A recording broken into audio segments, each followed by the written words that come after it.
Imagine a fear so profound that it doesn't just threaten your life, but the very memory of your existence. A terror not born of random chaos, but of cold, calculated arithmetic. A terror that travels faster than armies and whispers into the ear of a city 100 miles away, telling it of the horrors to come. Imagine an execution where the method is a message, the suffering a spectacle, and your death a warning designed to echo for generations. This was not the stuff of myth or nightmare. This was the state policy of the largest contiguous land empire the world has ever known. In the year 1206, on the vast, wind-scoured steppes of Mongolia, a man named Temüjin completed a bloody, decades-long quest to unite the fractured and warring nomadic tribes. He was proclaimed the supreme leader and took a new name, one that would be spoken in hushed, fearful tones from the shores of the Pacific to the heart of Europe. Genghis Khan, the universal ruler. What followed was a storm of conquest that reshaped the world map. The Mongol Empire, at its zenith, was a domain of staggering scale, built by horsemen of unparalleled skill and armies of unshakable discipline. But its true foundation was not forged from steel, but from the shattered minds and broken spirits of its enemies. The true genius of Genghis Khan and his successors was not merely in winning battles, but in ensuring many battles never had to be fought at all. They did this by perfecting the art of psychological warfare, transforming torture from a mere act of punishment into their most potent and strategic weapon. This is the story of how they engineered a global empire built not on stone, but on screams. It is a journey into the calculated abyss of their methods, a chronicle of tortures so deliberate, so inventive, and so psychologically devastating that they remain worse than you can possibly imagine. To understand the architect of this empire of terror, one must first understand the brutal crucible in which he was formed.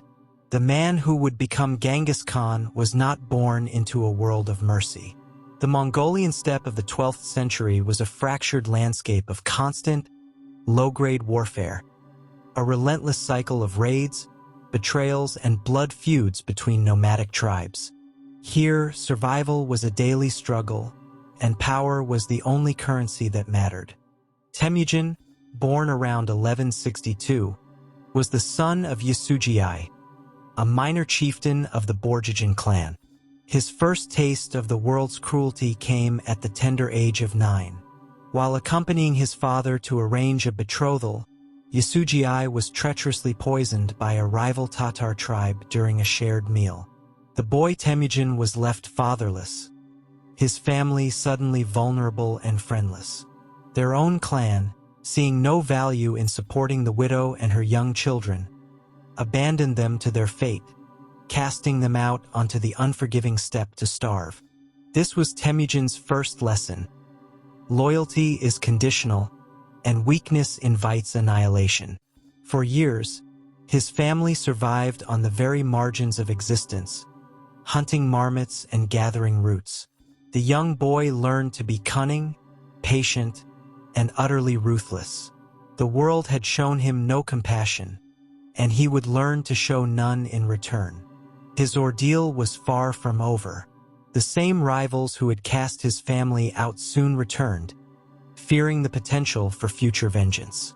They captured the adolescent Temüjin, forcing him into a kang, a heavy wooden collar that served as a mobile stockade, a constant, chafing humiliation.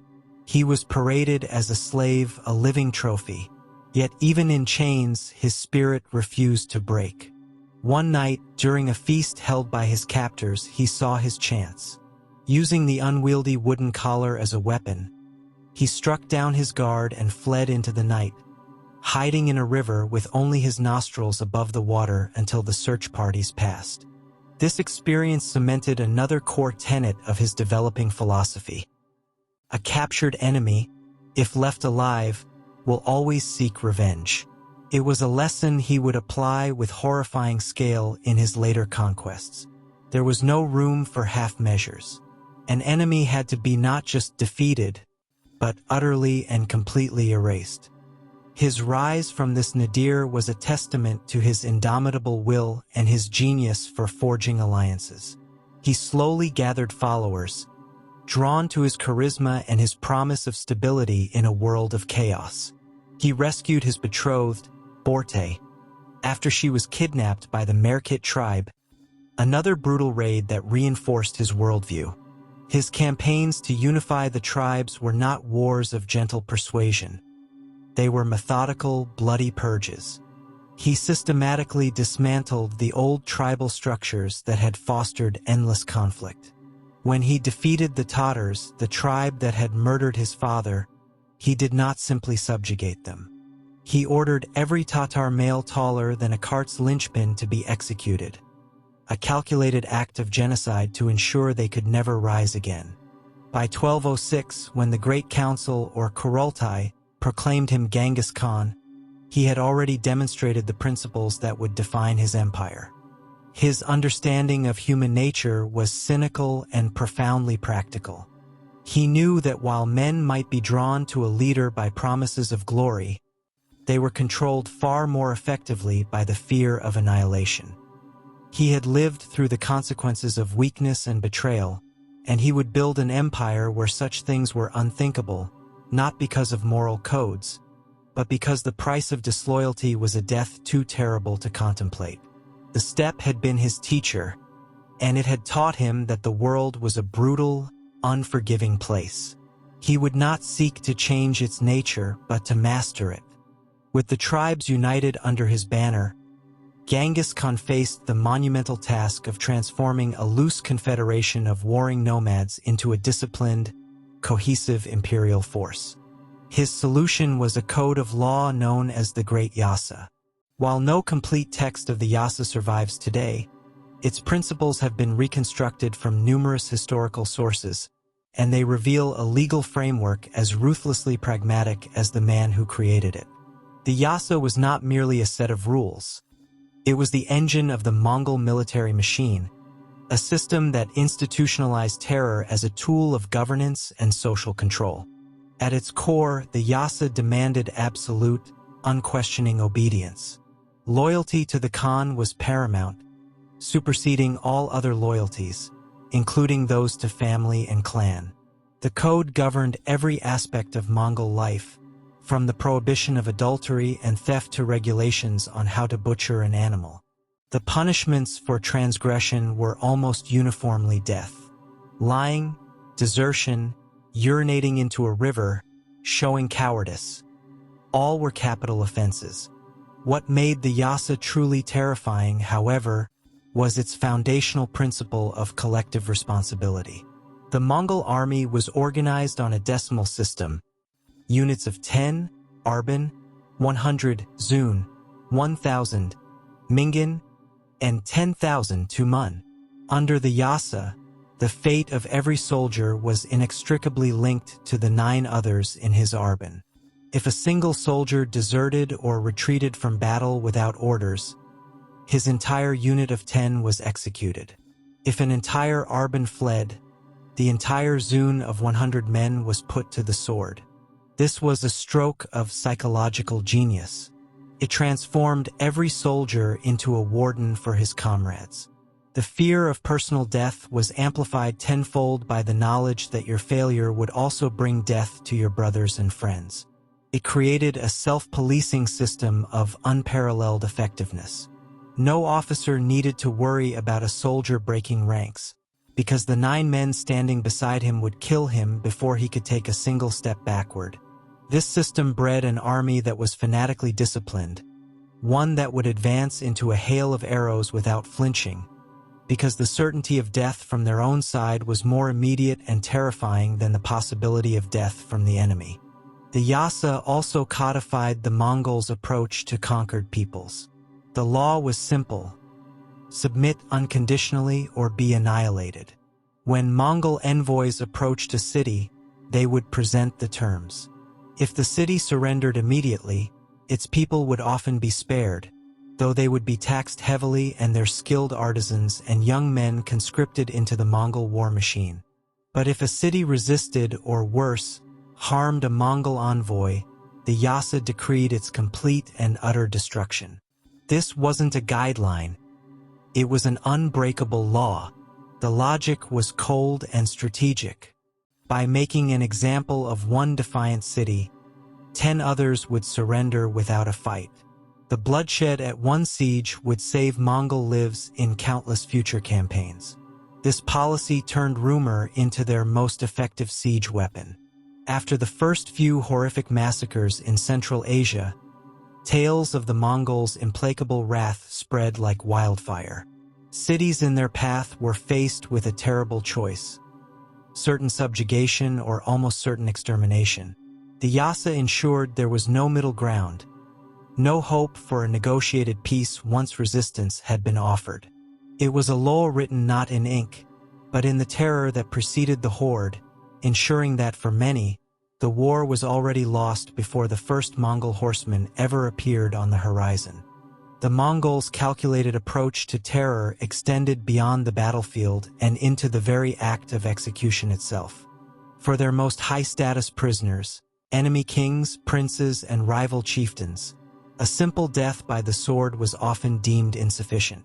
Rooted in ancient shamanistic beliefs from the steppes, the Mongols held a profound taboo against the spilling of noble or royal blood upon the earth.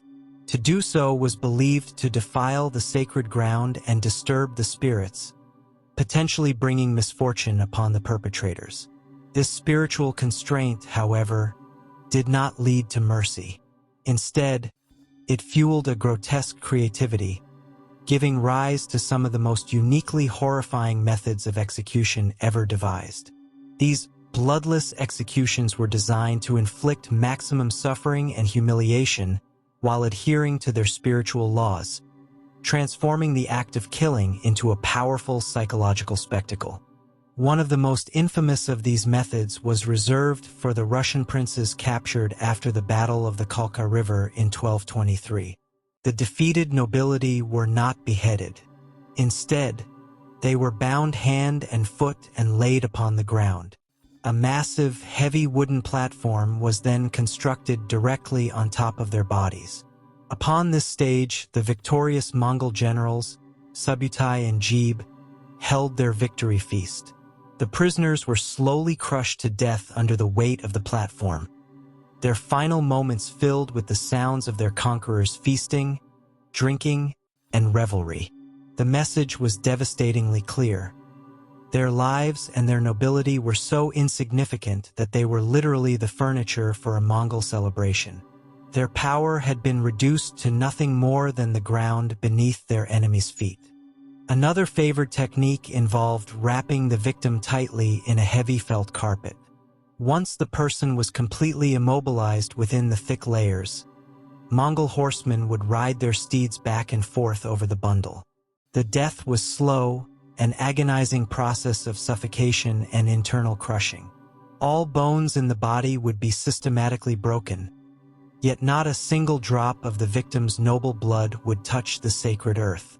This method was not only practical, it could be performed anywhere with a carpet and a horse, but also deeply symbolic. The victim was snuffed out, erased from existence without even the dignity of a final wound, their body reduced to a broken mass hidden from view. Genghis Khan himself is said to have personally ordered such a death for his childhood friend and later blood brother, Jamukha, after he became a dangerous rival. By Mongol tradition, a blood brother could not be killed by the sword. So, after his capture, Jamukha's back was broken, a bloodless but excruciating death that honored the letter of their custom while serving as a stark reminder of the Khan's absolute power. These methods were far more than just executions. They were theatrical performances of dominance. They communicated to all who witnessed or heard of them that the Mongols operated by a different set of rules. They possessed not only the physical power to conquer kingdoms but a spiritual and psychological mastery that allowed them to kill their most powerful enemies in ways that stripped them of all honor, both in this world and, according to their beliefs, the next. The horror was not just in the death itself, but in the meticulous, ritualized degradation that preceded it. The terror of the Mongol horde was not the chaotic frenzy of an undisciplined mob. It was something far more chilling, a systematic, organized, and almost bureaucratic process of mass annihilation. The Mongols brought a terrifying logic to their slaughter, a mathematics of terror where human lives were tallied and accounted for with the cold efficiency of a quartermaster taking inventory. This industrial scale of killing was designed to serve a clear strategic purpose: to leave behind a monument of horror so absolute that it would paralyze any thought of future resistance. Nowhere was this horrifying system more evident than in the great cities of the Khwarezmian Empire in Persia and Central Asia. When a city defied the Khan's demand for surrender, its fate was sealed by the unalterable law of the Yasa. Once the walls were breached, the population would be driven out onto the plains. There, a horrifyingly orderly process would begin.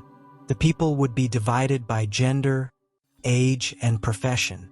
Artisans and skilled craftsmen, blacksmiths, weavers, engineers were often spared, their skills deemed useful to the Mongol Empire. They, along with young women and children, would be taken as slaves, their lives repurposed to serve their new masters. Everyone else was slated for death. The executions were not a chaotic rampage. Mongol soldiers were given quotas. Each warrior might be responsible for killing a specific number of civilians, a task they were to carry out personally. Chroniclers from the period, like the Persian historian Giovanni, describe in harrowing detail how soldiers would methodically move through the terrified crowds, sword in hand, until their quota was met. To prove they had fulfilled their duty, they were often required to cut off an ear from each victim and bring the grisly collection back to their commanders for counting. After the killing was done, the true spectacle began. The Mongols would construct ghastly monuments from the remains of their victims. The most notorious of these were the pyramids of severed heads. In the city of Nishapur, after a revolt in which Genghis Khan's son-in-law was killed, the Khan's daughter reportedly requested that every single inhabitant of the city be slain so that no one would be left to look upon her grief. The ensuing massacre was so total that, according to the accounts, separate pyramids of skulls were erected. One for the men, one for the women, and one for the children. Even the city's cats and dogs were reportedly killed to ensure nothing living remained. These pyramids were not temporary displays. They were left to bleach in the sun for years, towering, macabre landmarks visible for miles across the plains. They were the ultimate form of psychological warfare, a billboard advertising the price of defiance. A traveler or a merchant approaching the ruins of a once great city would first see these mountains of skulls, a silent, grinning testament to Mongol power. The message was unmistakable and required no translation. At the city of Merv, a thriving center of science and culture on the Silk Road, the death toll was even more staggering. After its capture in 1221, the population was systematically slaughtered over several days. The historian Ibn al-Athir recorded that the toll reached over 700,000, while Giovanni put it even higher, at 1.3 million. Though these numbers may be exaggerations, the archaeological evidence of mass graves confirms a catastrophe on an almost unimaginable scale. The city that had been known as the Queen of the World was reduced to a field of bones and rubble.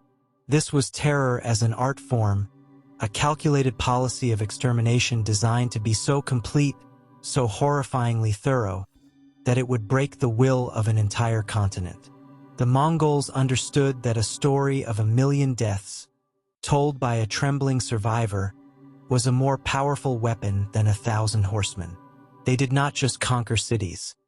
They erased them, leaving behind nothing but ruins and pyramids of bone to serve as a permanent, terrifying warning. While the physical tortures and massacres of the Mongol Empire were terrifyingly real, some of their most effective weapons were invisible. Genghis Khan and his generals were masters of psychological warfare, understanding that a war could be won in the minds of their enemies long before the first arrow was fired. They cultivated and weaponized rumor, and even pioneered a crude but devastating form of biological warfare, turning disease and despair into instruments of conquest. The Mongols' primary psychological weapon was their own reputation, which they carefully curated and amplified. After a city was brutally sacked, they would deliberately allow a small number of survivors to escape. These were not acts of mercy. These survivors, traumatized and broken, became unwitting agents of Mongol propaganda. They would flee to neighboring cities, carrying with them first-hand accounts of the unspeakable horrors they had witnessed. The pyramids of skulls, the rivers running with blood, the systematic slaughter of men, women, and children. These tales, losing nothing in the telling, would spread terror far ahead of the Mongol advance. The psychological impact on a city awaiting a Mongol siege was immense. Its inhabitants would be paralyzed by fear, their morale shattered. They had already heard what happened to those who resisted. The choice was no longer between fighting for freedom or submitting to rule. It was between a swift, unconditional surrender and the prospect of total annihilation. Many cities, hearing these horrifying accounts, simply opened their gates, their will to fight already extinguished by the power of rumor. Beyond this sophisticated use of propaganda, the Mongols also employed one of history's earliest recorded instances of biological warfare. During the siege of the Genoese trading post of Kaffa on the Black Sea coast in 1346, the attacking Mongol army of the Golden Horde was ravaged by an outbreak of the bubonic plague. Rather than abandoning the siege, the Mongol commander, Yani Beg, saw a grim opportunity. He ordered the corpses of his plague-infected soldiers to be loaded into catapults. One by one, the putrefying bodies were hurled over the city walls, landing amongst the terrified defenders. The Genoese merchants inside were soon confronted not just with a besieging army, but with an invisible and terrifying enemy. The plague began to spread rapidly through the confined, crowded city. The defenders, sick and demoralized, could not hold out. The siege of Kaffa had consequences that rippled far beyond the city itself. Fleeing Genoese ships are believed to have carried the plague back with them to Italy, where it then spread throughout Europe, becoming the devastating pandemic known as the Black Death, which would wipe out an estimated 1/3 to 1/2 of the continent's population. While the Mongols could not have understood the germ theory of disease, they had made a pragmatic observation. Disease was a potent weapon. They weaponized the plague, turning the dead bodies of their own soldiers into projectiles of pestilence. The Mongols also practiced a form of environmental torture.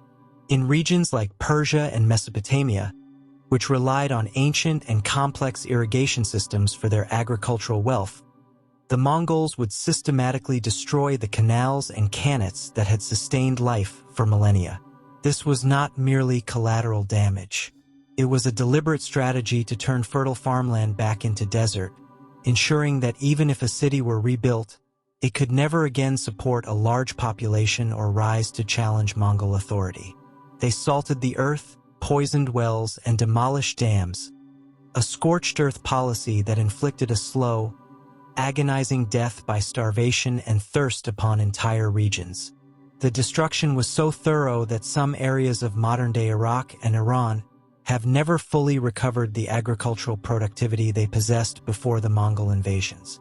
Through these methods, the Mongols demonstrated a terrifyingly modern understanding of total war. They waged war not just against armies and fortifications, but against the morale of the people, the health of their bodies, and the very land that sustained them. They understood that the deepest fears of disease, starvation, and the unknown were weapons that could break an enemy far more completely than any sword or spear. For the rulers who dared to defy them, the Mongols reserved special, deeply personal forms of torment. Their goal was not just to kill a king or a caliph, but to shatter the very idea of his authority. The public humiliation of a conquered leader was a crucial part of their psychological strategy. a theatrical performance designed to prove to the conquered people that their leaders were powerless, their gods were false, and their entire social order had been irrevocably broken. The fall of Baghdad in 1258 stands as the most shocking example of this policy. Baghdad was not just another city. It was the heart of the Islamic Golden Age, the seat of the Abbasid Caliphate, and the intellectual and cultural center of a vast civilization. This Caliph, al-Mustasim, was considered the spiritual leader of Sunni Muslims worldwide. When the Mongol forces under Hulagu Khan, a grandson of Genghis, laid siege to the city, the Caliph initially refused to surrender, confident in the city's formidable defenses and its divine protection. It was a fatal miscalculation. After the Mongols breached the walls, the slaughter that ensued was legendary in its ferocity. The great libraries of Baghdad, including the famed House of Wisdom, which contained countless precious manuscripts on science, medicine, and philosophy, were destroyed. Chroniclers reported that the Tigris River ran black with the ink of dissolved books and then red with the blood of the slaughtered scholars. But the fate of the Caliph himself was the centerpiece of the Mongol display.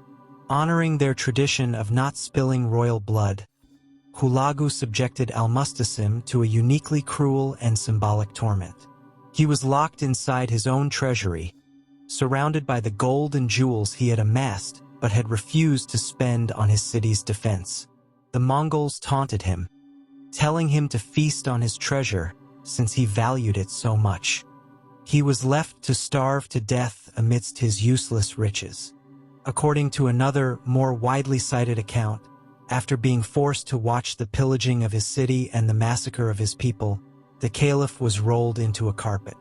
Like the Russian princes at the Kalka River, he was then trampled to death by the hooves of Mongol horses. This act was a calculated desecration of his spiritual and political authority. The leader who claimed to be God's regent on earth was killed like an animal, his sacred blood contained within a rug so as not to defile the ground, a final, contemptuous nod to a tradition the Mongols now turned into an instrument of ultimate humiliation. This pattern of breaking leaders was repeated across the empire.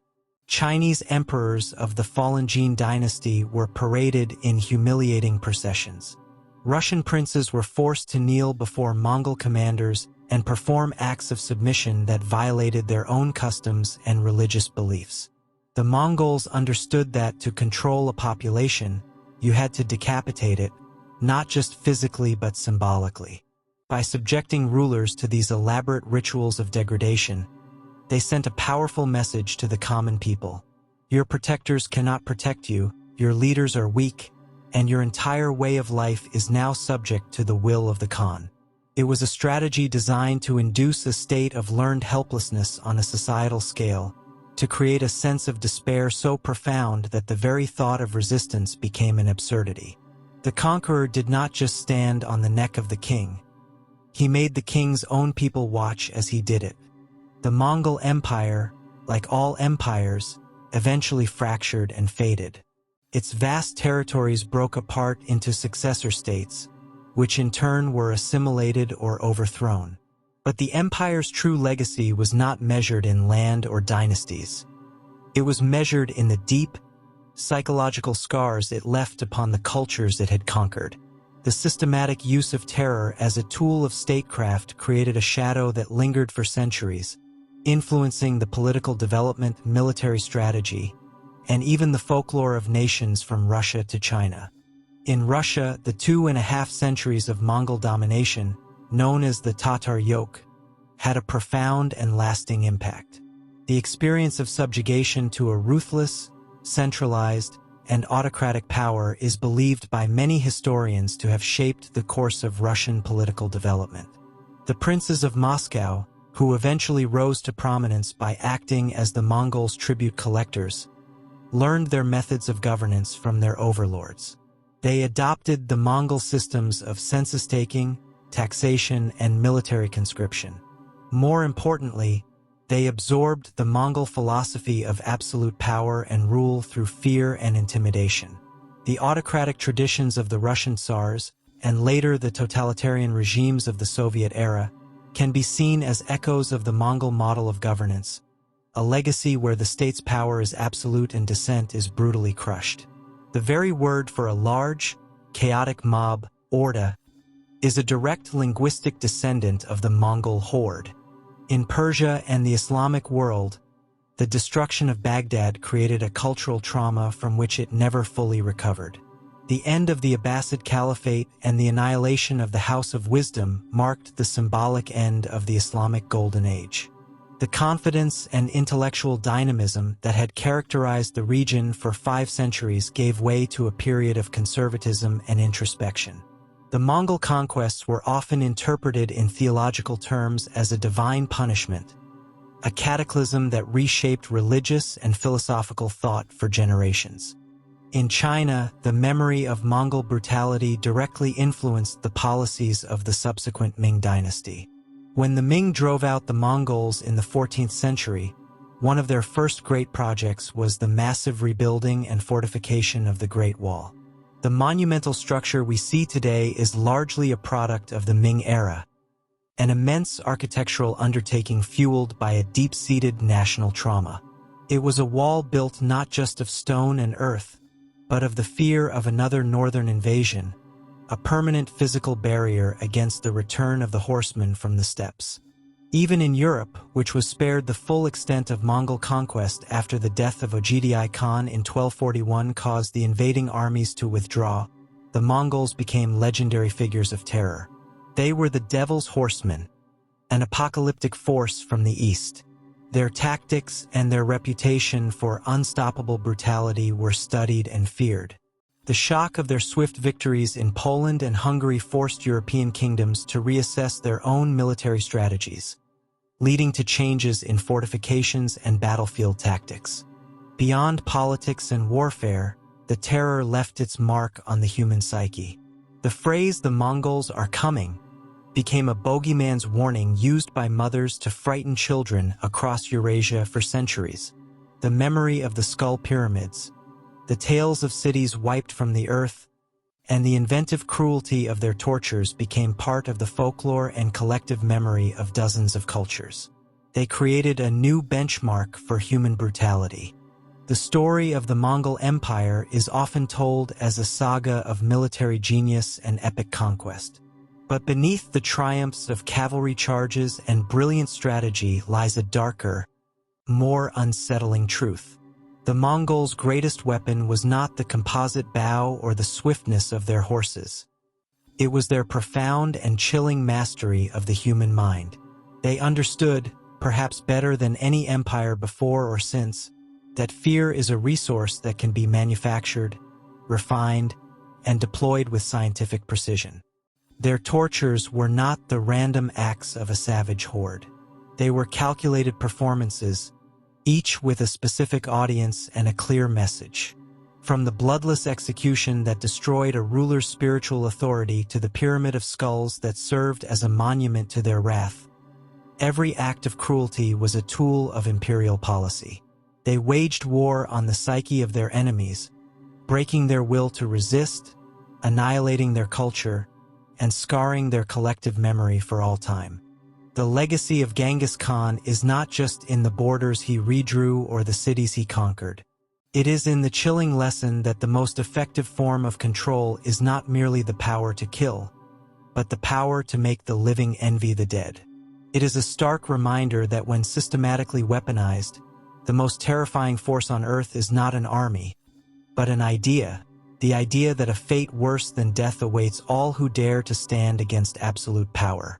The screams from the plains of Nishapur and the walls of Baghdad have long since fallen silent, but their echo remains a permanent and terrifying warning in the long, dark history of human cruelty. Thank you for watching Silent Atrocities. I hope you enjoyed this video. If you want more absolutely insane, untold historical content that your teachers were too polite to mention, hit that subscribe button right now, like, share, and comment below. What other untold historical story would you like me to reveal? See you in the next one.